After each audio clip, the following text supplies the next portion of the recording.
थोड़े दिन पहले ही मैंने अपनी चैनल पे USAG1 जीन के बारे में एक वीडियो बनाया था और कहा था कि अगर किसी तरह से हम USAG1 जीन की इफेक्ट को रोक सके तो नेचुरली नया दांत बना सकते हैं, प्रोस्थेसिस या इम्प्लांट की ज़रूरत नहीं पड़ेगी। अब देखिए, जापान के साइंटिस्ट और डॉक्टर ने USAG1 जीन की इफेक्ट को रोकने के लिए एक दवा बना दी है जिसका नाम है TRG035। वो इंजेक्शन से IV दी जाती है। हम सब जानते हैं कि इंसानों में दांतों के 2 सेट आते हैं। पहला सेट होता है टेम्पररी टीथ, जिसे दूध के दांत भी कहते हैं, वो 28 आते हैं।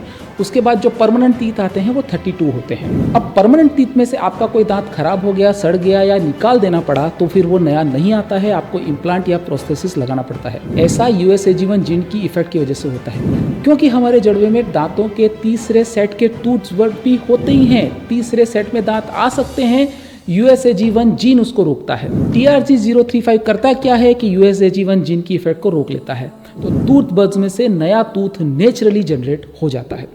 अब ये अच्छा समाचार है। रैट, फेरेट और डॉग में इसके ऊपर स्टडी हो चुकी है, उनमें इफेक्टिवली नया दांत जनरेट भी हो रहा है और कोई सीरियस साइड इफेक्ट भी नहीं है। अब मुझे सिर्फ 2 प्रॉब्लम है इससे। पहली प्रॉब्लम तो यह है कि हम चूहे नहीं है, क्योंकि चूहे के जो आगे के दांत होते हैं वो कंटिन्यूसली ग्रो होते हैं, जिंदगी भर ग्रो होते हैं और उसमें रूट भी नहीं होता। तो उसके दांतों पे आने वाली इफेक्ट को हम इंसानों में डायरेक्टली कोरिलेट नहीं कर सकते। दूसरा जो मुझे डाउट हो रहा है वो थोड़ा थियरिटिकल है।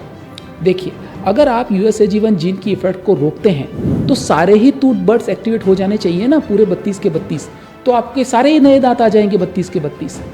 तो जो निकल गया है वो दांत तो आएगा ही, लेकिन दूसरे भी आएंगे, तो आपके अच्छे दांत भी निकल के गिर सकते हैं। ये इफेक्ट को कैसे रोका जाएगा वो मुझे नहीं पता। कहा यह जा रहा है कि इंसानों के ऊपर की स्टडी 2-3 साल में खत्म हो जाएगी और कमर्शियल यूज के लिए दवा TRG035 2030 तक तो मार्केट में भी आ जाएगी। तब तक राह देखते हैं।